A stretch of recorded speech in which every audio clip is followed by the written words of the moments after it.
What's up, guys? I'm Josh. And I'm Alessandra. And this is the Here to Evolve podcast, a.k.a. the Cozy AF podcast today, because we're in sweats on the couch. On vacation. Quote-unquote vacation. We are in right outside of Cape Cod, technically, called Onset Beach. Onset Bay. Onset Bay. It's a bay inside a bay inside a bay. It's a cute area. We decided to do a little spontaneous getaway this week. This was not planned. We were supposed to be in Washington State. I was in a wedding, and that did not happen because of wonderful COVID. Thank you, COVID. I was really, really excited to see Washington. But we'll just have to make it back there at some point. Yep. That was a tough decision, but everything has been about Kai lately. Unfortunately, not lately, but for the last 2 years. Just not knowing. So this is the conversation we have with our friends a lot. It's like we all make our own decisions, and we kind of hit on this already in some posts in the last podcast a little bit, but we just are choosing to do what we're comfortable with. We respect what everyone else is comfortable with and just ask for that respect back. And our take during this whole process has been, we'd rather be overly conservative. And, if we look back and say we really didn't have to be that conservative, 2 years kind of stunk, but it's not the end of the world. We can't look back and say, I wish we weren't. What am I trying to say? You'd rather look back and say we played it safe. We can't say I wish we did more, because that's the worst case scenario. So best case scenario, I guess, is, we spent a couple of years being too cautious, but I'd rather that be the case than not being cautious enough, and God forbid anything happened to him. I couldn't live with that. I think it's really hard to parent a young child at this time. Obviously, some of you may have chosen to get your kids who are old enough vaccinated, and maybe you haven't, obviously. But like Josh said, we respect whatever you decide is best for your family. But, with Kai, it changed everything from, I think often how different things would maybe look if we were just me and you still during this time. Would we be as cautious?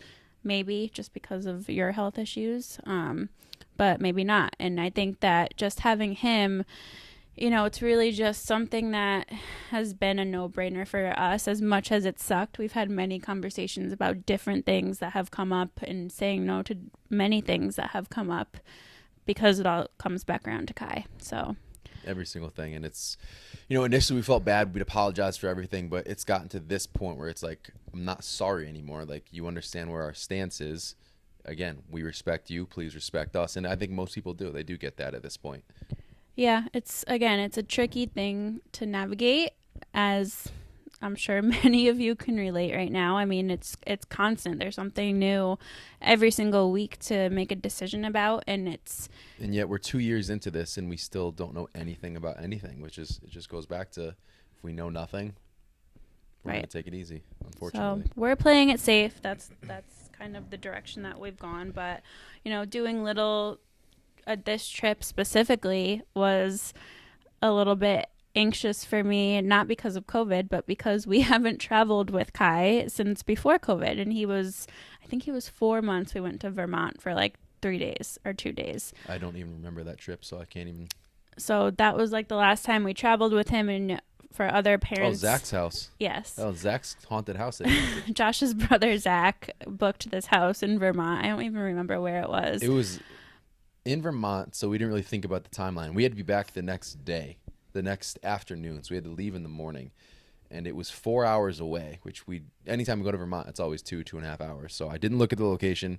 It was 4 hours away. It was a beautiful spot. It was down this dirt road in the middle of a field, and the scenery was incredible. It was like peak fall, fall foliage colors. It was amazing. You walk into the house, we look around. First of all, it's built on some uneven stilts, so you're about to fall down when you walk into the kitchen, like 6-inch drop from one side to the other. And then there's this sketchy locked/unlocked door to the basement with like a latch. It was just like opened, a death cave. But it was just so creepy, and like, I don't know, you could just tell it was somewhat haunted or had been haunted at one point. But people were buried down there. That was Kai's last trip, and obviously sleep at 4 months and just him at 4 months is so different than having a toddler who's 2. So, you know, going on this trip, and I mean, with that trip, we were with your parents still. We had people around us. So this was really our first solo trip with Kai. So that brought about some nerves this week, but we rolled with it. We kind of kept him in his routine, and he has really impressed us. He won't even sleep at my parents' house. It took a couple days for him to sleep at her parents' house when we moved back after we sold the house. So this is something like prepared for the worst, hoping for the best. And luckily, I mean, the first night I put him down, like she said, we kept it normal. So I read him his stories. We cuddled for a little bit. I put him in his crib, and he knew he was going in there, this pack and play. He knew he was going in there the whole time. Once his feet touched the mattress, turns bright red, screams for 5 minutes, and that stopped. And he's looking around and watching him on the monitor. He's looking around the room everywhere for 20 minutes. He's just And standing then we up have for 5 20 minutes. If you can see if you're on YouTube watching the video, he's pulling a Wilson, so you can just see his eyes looking back and forth over it as he creeps over like this for 5 more minutes, and then his head slowly drops and he lays And he down was and goes to fine. sleep. And he's been fantastic ever since. Yeah. So, I mean, we were worried for nothing, but again, that's just parenting, I feel. So it was definitely a much needed getaway for all of us. It's hard living with your parents as an adult, especially when you have a child and a husband and 2 dogs. Where there's a lot of beings in that smaller house, and it's been very challenging at times to navigate. So this trip was definitely a good call on Josh's part, and something that we hope to do more now that we know Kai is able to adjust and adapt. This kind of broke the ice. This was completely unplanned. We booked this 2 days before we left, and we only did that because her sister went to South Carolina, and again, being the COVID conservators, we said, let's just bounce for a little while, let her come back, relax, get tested, make sure we're in the clear. So that's the only reason we're here. And even like the first day, like she said, we had wicked anxiety coming up, wondering what's going to happen, how he's going to do, how the dogs are going to do, how everything's going to be. And when we looked this up, I searched the Cape. So I had no idea this wasn't actually in the Cape. And don't get me wrong, this is a nice neighborhood. I didn't realize it because we came up the other way, and it was kind of a sketchy neighborhood. So I'm already pissed off when we pull in. I'm like, this isn't the Cape. Like, I don't know where. This is like a little bay. So I'm already like in a negative Nancy mindset. Once we settled in, by the time we woke up the next morning, like, this was perfect. Like, we have our own private little spot on the edge of this little bay. If you drive up 1 minute in the other direction, this is a really cool little town. Like, there's a bunch of restaurants. There's a nice beach on the other side. Like, there's nice looking houses on the other side of things. It wasn't where we came up. So I just felt a whole lot better. He slept well. We were just in a much better place. And this has done a lot for kind of that mental reset. I think that's something that you've really gotten better at too, is, I mean, since you've become a parent and, since you've really put in the inner work, like, you used to get, like, if that happened like 3 years ago, you would have been angry. And I didn't even know that you were angry until you just said it right now. Pissed. So, like, just that aspect of how you control things and how you, have really worked on your meditation and all that, I feel like I'm impressed. I'm proud of you. That's good. It's very good. That, and I'm in a better mood today because Kai just made my whole year.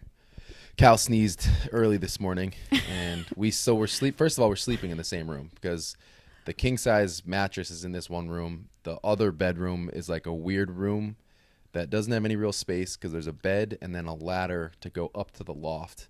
So there's also a front door in that room. So Kai would have had to be wedged in a corner next to the front door that she duct taped a garbage bag over. Because he needs it to be pitch But black. if he ever climbed out, because this pack and play is half the size of his crib, he would have climbed straight up the loft. So I'm like, there's no way he's sleeping in there. And the bed was way too small for us, so we couldn't sleep in there. So there's the 2 of us, 2 dogs, and Kai in his pack and play, all packed into one room. So Cal wakes up early this morning. It's still pitch black with a massive sneeze. Kai jumps up. I feel a little finger squeeze my foot, and then I look up, and there's eyes staring at me. So I pick him up, lay him in bed, and he says, Daddy, I want to go to sleep. Put him back in his crib, and he starts screaming. So I'm like, okay, well, you can sleep with us. And he's like, okay. And he never does that. And he actually laid down on my chest for like a half an hour. Yeah. Just cuddling. I was and holding my very hand. shocked. He It was was holding my incredible. hand too, and he Absolutely never incredible. ever cuddles with. I mean, he'll watch TV and cuddle with us, but like as far as sleeping in bed, like Face no. down on my chest, just cuddling me, rubbing my back, and sleeping. Best feeling in the world. So Josh is happy today. My heart is full.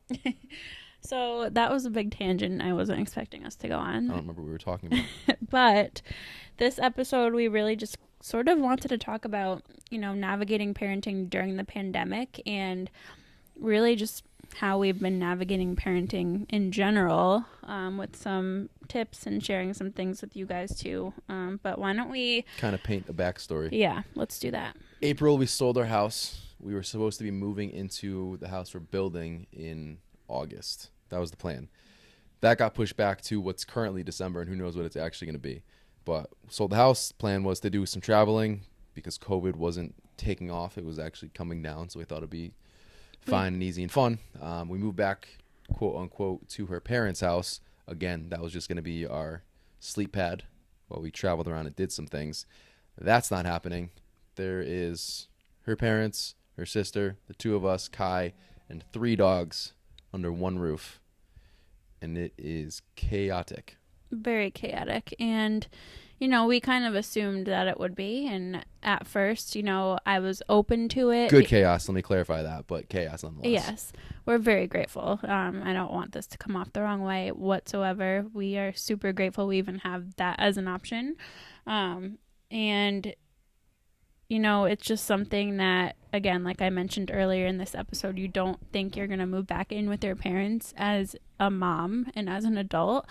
So that was kind of hard for me mentally when Josh brought it up first and we first started talking about selling our house. And then, it was supposed to only be this maybe 3-month thing at most. That we weren't even here for most that we would be traveling for. So I kind of was like, okay, like I can deal with that. And then everything sort of crumbled down. And that was really hard on both of us mentally, I think, just, adapting to this new life and this new routine, and just kind of figuring out how to run our business and, do everything that we normally do from my parents' house and being there every day, 24 hours a day, because we work from home.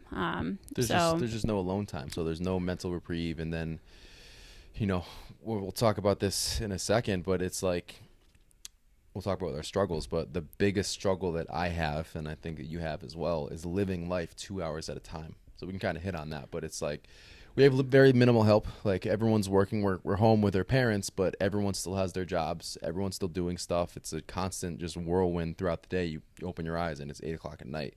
So we still have our standard schedule. It's not like we're getting a ton of help while we're there. We're doing our thing. But we also now have no privacy. We have no time to do things on our own. Our cups are empty, I would say, or not nearly as full as they should be. But because of how awesome Kai has been, and it's just nice to be around family all the time, our hearts are overflowingly full, which is the reason we're still in a pretty good place. But our individual cups are just about empty. Yeah, I would say, I thrive on having that alone time. I think that's a normal thing for most people. And at our house, we had our office set up where it was really pleasant to work. We had our awesome garage gym where it was like an escape, just walking out there and getting an awesome lift in. And for what we do, being on social media, being quote unquote influencers and running a business that is fully online. I am not an influencer.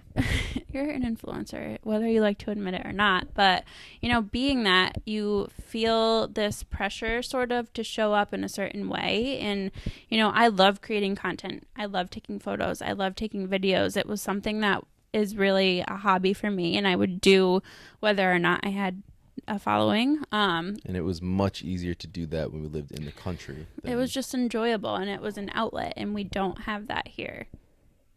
So that was, for me, the biggest struggle, along with just having that alone time to work. And you hit on this a little bit, having 2 hours to do what we had to do. And then it was time to be with Kai and switch off. And then obviously one part of the day is a little bit longer since he naps, but pretty much we're on like a strict schedule with how much time we have to ourselves before we have to go take care of him or take care of something else. And you say to ourselves, but really that's used for work. Right. So especially in the morning, that's all full of work.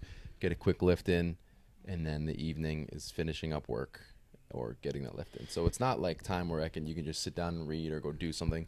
That was my frustration last week. I almost lost my top because I don't golf all the time, and I've probably golfed. I mean, I golfed 2 times in the last 3 weeks, and that was the first time I've golfed in the last year. A while. It's been a It's been while. a very long time because I literally don't have time to do it. Golf, it's not like I want to golf for 4 hours. I don't play 18 holes. I play 9 holes. So I literally just want to disappear for 2 hours, 2.5 hours. But when you factor in driving, getting there, blah, blah, blah, I just have not had the time to do that. Like, I couldn't do that. So I literally wanted to do that the other day. Something kind of came up where this shift didn't land perfectly. And it was just, I almost lost my top because it was so frustrating that I couldn't go do something for 2 hours. Not a day, not a half a day, but 2 hours. So that was where it kind of hit me. And then we kind of made it a little more of a point the last couple of weeks to just kind of do what we needed to do a little bit. And we kind of figured it out. And, you know, I've taken a couple extra hours. You've taken a couple extra hours. And that, not that it makes it any easier because now we're overwhelmed a little bit for those couple days. But one person can kind of do something. And that was really all I needed. I needed 1 day a week, or I need 1 day a week to just go, not worry about anything else, blow off steam, and just be Josh for 10 minutes. Yeah, and I think a lot of, just to kind of go off on a little bit of a separate tangent here, a lot of people, and I mean, we will tell you how much we love what we do every single day. We're very grateful that we have the ability to stay home and to be with Kai. That's and why these businesses were built. And to run our businesses. But a lot of people don't talk about the struggle that comes with that. And when you are also raising a young child, it's not easy to be a business owner who is online and an influencer, and it's almost sort of glamorized a lot of the time. Almost, it is. It is glamorized, but it's not us like working, you know, in our sweatpants every day on the couch and just kind of having this very laid back lifestyle. Yes, there are certain aspects of that where it's a lot different than the typical 9 to 5, but there's also a lot of cons that come with that.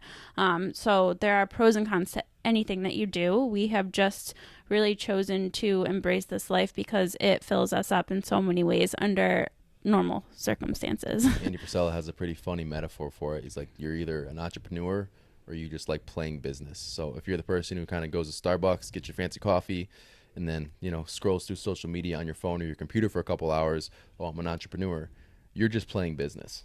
When you're actually running your own business as actual entrepreneurs, this is a grind. And I don't want to say it's more so a grind than an actual 9 to 5 job, but it is every bit as much of a grind as that 9 to 5 job, because it's really from the moment you open your eyes until you go to bed, whether you're actually on the clock working specifically with clients or doing that back end stuff, there is always something to do that's always on your mind. And this isn't a relaxing, oh, you're so lucky you work from home, you run your own business. Yeah, we're lucky, we're blessed. We built a couple of great businesses and we're still building those things out, but it is work.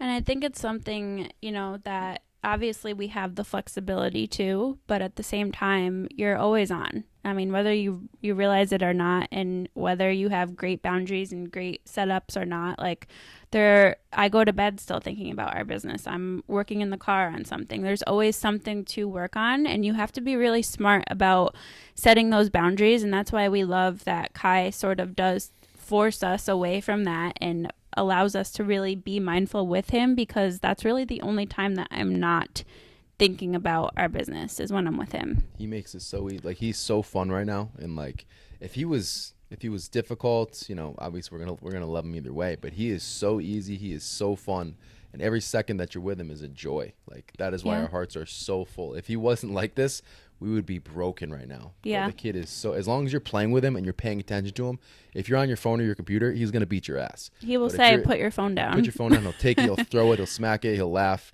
he'll close it in your face. But if you're playing with him, you're walking around while he's on his quad and just you're interacting with him, he's fine. He's gonna be fine the entire time. So he is so much fun. But that's where it's at. That's our mindful set.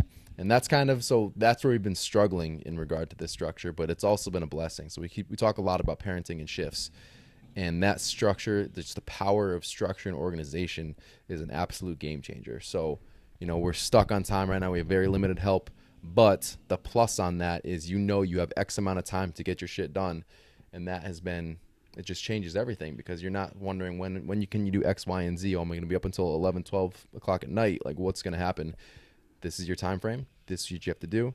Get that shit done. You have him at this time, and we're going to switch on the next shift. So there's a lot of power and an effectiveness and efficiency within that structure that just totally changes the game. It really does work for us, and it's something I know a lot of people can't do. We'll talk about how maybe you could incorporate it in some way for you in a little bit, but just to kind of paint the picture of really what that looks like right now is Kai takes one nap per day. So he'll wake up usually around 7, sometimes later, sometimes between 7 and 8, I would say. And Josh and I alternate who wakes up with him first. So someone will grab him from his crib, spend about 2.5 hours with him, and then we'll flip-flop. And then he naps, and then it's the same thing for the afternoon unless we choose to go do something as a family, and it's like a Thursday or Friday or something. That's been a new switch we've done lately, is like the first half, if we get our stuff done on a slower day, we'll go to the beach or something for that afternoon.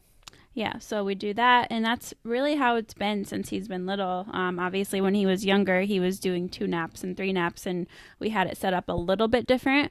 But, it's always been pretty much a 50-50 split between Josh and I, and on the days that we get help from my mom or get help from someone, we adjust. But we usually try to keep it very even and communicate, and it's been something where we're able to obviously set that schedule to an extent, and it just gives you a sense of relief, like Josh said, knowing that I have from like 9:30 until when he wakes up from his nap at like 3 o'clock to get work done or whatever it is.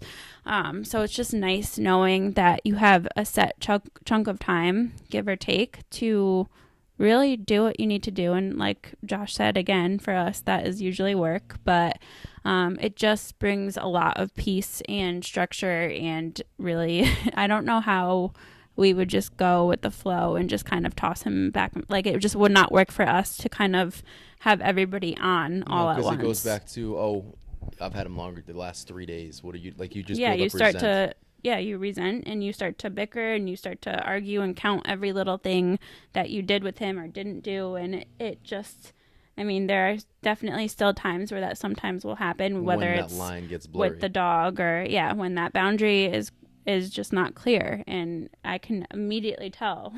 So we really try to keep it, clear and communicate, and that's just been the key for us to continue to build our business and continue to have some sort of time for each other. Again, that's hard right now, but I think that without that, it would have caused so much more turmoil between me and you. Yeah, it's definitely had a big impact on our relationship and boundaries. As tired as we are at the end of the day, there isn't that resent factor, like, oh my God, I did so much more than you did today. Like, this is what it is. Like, you had him for X, I had him for Y. We already agreed on that. It's set. If we need a little extra time, we say, hey, I need an extra whatever to go do whatever I have to do. So, it doesn't have to be set in stone. If there's some flexibility there, it's just open communication. Everybody's on the same page. And then on top of being so damn tired at the end of each day, you're not mad at each other. So it's obviously taking a weight off of our relationship by having those boundaries. Yeah. Like I said, it's been so helpful for me to just have that peace of mind knowing I have that time. And I know a lot of you listening likely don't have both parents or spouses home if you are parents, so you're probably like, well, that could never work for us because we both work or whatever it is. And I had a friend, my friend Steph, her and her husband both work, and she said they tried doing the shift parenting on the weekends, just to give each other that time. Obviously they're not working on the weekends, but it gives you time to do whatever you want to do, whether it's going to the gym or making time for something like that. And even if it can't be every single day, maybe you implement it when you get home from work. You and your husband, you split someone does the bedtime routines, the other person takes the first half, or whatever it is. You can figure out how to adapt this to your life, just like everything else we talk about with training and nutrition, right? Yeah, this wasn't even our first attempt. The first attempt was actually like a 60-40 split. So we tried, one person has them longer in the morning, the other person has them longer in the afternoon, so that there was a wider gap between that.